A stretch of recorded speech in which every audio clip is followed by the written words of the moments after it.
ഇവിടെ ലാൽകുമാർ, ഇപ്പോൾ നിജേഷ് പറഞ്ഞൊരു കാര്യം വളരെ പ്രസക്തമാണ്. അതായത് ഈ ജനങ്ങൾക്ക് മുമ്പിൽ ഒരു ആഹ്വാനം ചെയ്ത് ജനങ്ങളോട് ഇന്നത് ചെയ്യാൻ പോകുന്നു എന്ന് പറഞ്ഞ് ഒരു പിരിവിനിറങ്ങുന്നു.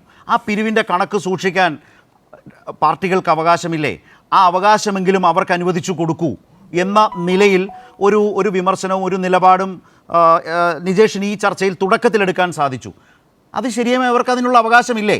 ആ അവകാശം പാലിച്ചുകൊണ്ട് അവർ പണം പിരിച്ചു, അവർക്ക് പണം വന്നു. അതുമായി ബന്ധപ്പെട്ട് ഒരുപാട് ചോദ്യങ്ങൾ ആ പാർട്ടിക്കകത്തും പ്രവർത്തകരുടെ ഇടയിൽ ഉണ്ടായിട്ടുണ്ടാകാം. ഇതെല്ലാം ഇരിക്കെ ഇന്ന് വാർത്താ സമ്മേളനം വിളിച്ച് ആ സംഘടനയുടെ യൂത്ത് കോൺഗ്രസിൻ്റെ സംസ്ഥാന പ്രസിഡന്റ് തന്നെ കണക്ക് അവതരിപ്പിച്ചല്ലോ. പിന്നെന്താ പ്രശ്നം?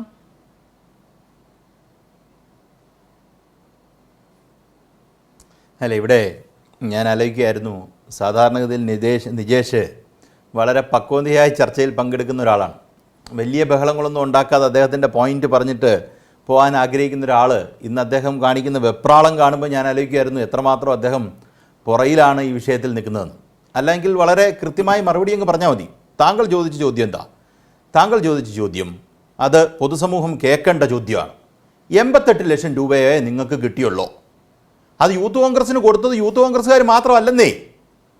അങ്ങനെ നമ്മുടെ നാട്ടിൽ എന്നെ കേൾക്കുന്ന ആൾക്കാർ വളരെ ജാഗ്രതയോടുകൂടി കേൾക്കണം. നമ്മുടെ നാട്ടിൽ പിരിവിന് വരുമ്പം നമ്മൾ പാർട്ടി നോക്കിയാണോ പിരിവ് കൊടുക്കുന്നത്? ഇപ്പം ഞാൻ അടിയുറച്ച CPM സഹയാത്രികനാണ്. ഇവിടെ അമ്പലപ്പിരിവുകാർ വന്നാൽ ഞാൻ പിരിവ് കൊടുക്കും, കോൺഗ്രസ്സുകാർ വന്നാൽ പിരിവ് കൊടുക്കും, യൂത്ത് കോൺഗ്രസ്സുകാർ വന്നാൽ പിരിവ് കൊടുക്കും, RSSകാർ വന്നാൽ പിരിവ് കൊടുക്കും, RSSകാർ വന്നാൽ പിരിവ് കൊടുക്കും, BJPക്കാർ വന്നാൽ പിരിവ് കൊടുക്കും.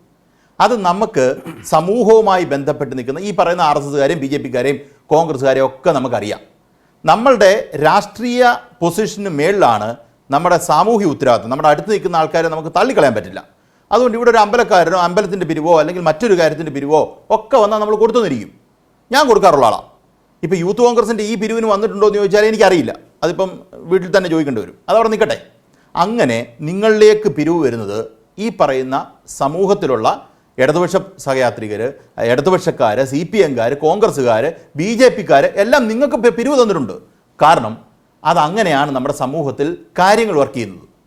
അങ്ങനെ നിങ്ങൾ പിരിവെടുത്തെന്ന് പറഞ്ഞാൽ കോൺഗ്രസ്സുകാരുടെ വീട്ടിൽ നിന്ന് കോൺഗ്രസ്സുകാർ പിരിച്ച് കോൺഗ്രസ്സുകാർക്ക് പുട്ടടിക്കാനുള്ള പൈസയല്ല തന്നത്. അതാണ് നമ്മൾ മനസ്സിലാക്കേണ്ടത്. അതാണ് ഞാൻ പറയാൻ ആഗ്രഹിക്കുന്നത്.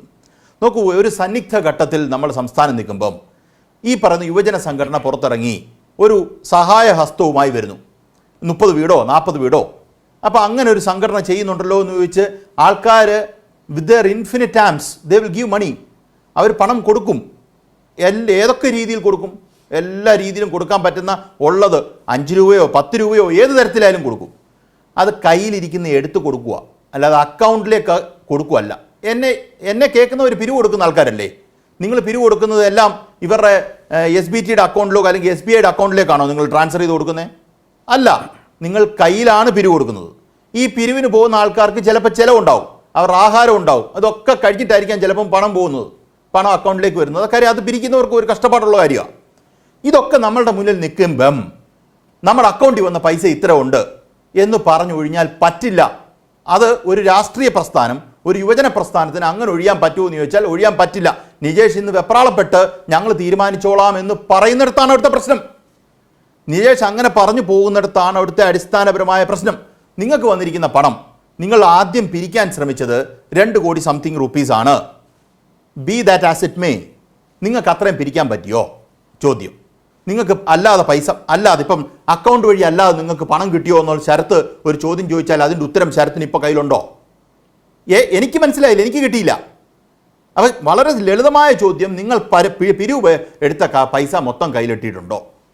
ഈ ചോദ്യത്തിന് മറുപടി പറയണ്ടേ? അപ്പോൾ അത് പിന്നെ കോൺഗ്രസ്, സാന്റിയാഗോ മാർട്ടിൻ, ഇതൊന്നും അല്ലല്ലോ ഇവിടെ ചോദിച്ചത്. സാന്റിയാഗോ മാർട്ടിൻ്റെ വിഷയം ഇവിടെ ചർച്ച ചെയ്യാതിരുത്തിട്ടുണ്ടോ? ഇല്ല. ഈ പറയുന്ന ഓരോ വിഷയങ്ങളും പല ഘട്ടങ്ങളിലും നിങ്ങൾ ചർച്ചയിലെടുത്തിട്ടുണ്ട്.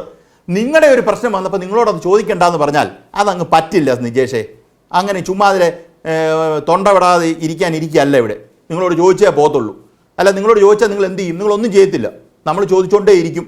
നിങ്ങളോട് ചോദിക്കാനുള്ള ശക്തി ഉള്ളതുകൊണ്ടല്ലേ ഇങ്ങനൊരു ചർച്ച ഇവിടെ എടുത്തത്. നിങ്ങളുടെ അഭിപ്രായം നിങ്ങൾക്ക് പറയാം, പറയാതിരിക്കാം. അത് നിങ്ങളുടെ ചോയ്സാണ്. അത് ജനങ്ങൾക്ക് മനസ്സിലാവും അല്ലേ? ജനങ്ങൾക്ക് ഇപ്പോൾ താങ്കൾക്ക് ഉത്തരവില്ലെങ്കിൽ ഇല്ല, അല്ല ഉത്തരവ് ഉണ്ടെങ്കിൽ ഉണ്ട്. താങ്കൾ ആ പൈസ മേടിച്ചിട്ടില്ല. നിൽക്കുക, ഞാനൊന്ന് കംപ്ലീറ്റ് ചെയ്യട്ടെ. ഇവിടെ വരുന്നൊരു പ്രശ്നം ഞാൻ പറഞ്ഞുതരാം. നിജേഷ് പറയാൻ ശ്രമിക്കുന്നത് അവരൊരു ഹൈ മോറൽ ഗ്രൗണ്ട് ഇതിനകത്ത് സെറ്റ് ചെയ്യാനാണ് ശ്രമിക്കുന്നത്. അങ്ങനെ ഹൈ മോറൽസ് ഗ്രൗണ്ട് സെറ്റ് ചെയ്ത് ഒരു മൊറാലിറ്റിയുടെ ഒരു ക്വസ്റ്റ്യൻ എടുത്ത് ഇങ്ങോട്ട് ഇട്ട് കഴിഞ്ഞാൽ അത് ഓടുന്ന കാര്യമല്ല. ഈ പറയുന്ന കഴിഞ്ഞ ദിവസത്തെ കേരളത്തിലെ വാർത്തകളിൽ റിപ്പോർട്ടർ ചാനൽ, മീഡിയ വണ്, മറ്റുള്ള ചാനലുകളിലെല്ലാം വന്നിരിക്കുന്നത് ഇതുമായി ബന്ധപ്പെട്ട ചോദ്യങ്ങൾ നിങ്ങളുടെ അടുക്കൽ യൂത്ത് കോൺഗ്രസിനകത്തുനിന്ന് വന്നു എന്നുള്ളതാണ്. അതാണ് സനോജ് ഇവിടെ സൂചിപ്പിച്ചത്. ആ ചോദ്യം നിങ്ങളോട് ചോദിക്കുന്നത് നിങ്ങളുടെ അകത്തുനിന്ന് തന്നെ ചോദിക്കുന്നു. അകത്തെ കാര്യം നിങ്ങൾ എങ്ങനെ അറിഞ്ഞു എന്ന് ചോദിക്കുന്നത്. അങ്ങനെയാണെങ്കിൽ അകത്തെ കാര്യങ്ങൾ ഒരു പാർട്ടിയെക്കുറിച്ച് ഇവിടെ ചർച്ച നടത്താൻ പാടില്ല. ഒരാളും കോൺഗ്രസ്സുകാർ ആ ചർച്ചയ്ക്ക് വന്നിരിക്കാനും പാടില്ല. അങ്ങനെ ആ നയം ഉണ്ടെങ്കിൽ ഓക്കെ. കാര്യം ഇപ്പോൾ CPM-ന്റെ സംസ്ഥാന സെക്രട്ടേറിയറ്റ് കൂടി ഒരു തീരുമാനം എടുക്കുന്നു. അത് അങ്ങനല്ല എന്ന് പറയുന്ന ചർച്ചയ്ക്ക് നമ്മൾ പറയുന്ന വിശ്വസിച്ച് നിങ്ങൾ ചർച്ചയ്ക്ക് വരാതിരിക്കണം.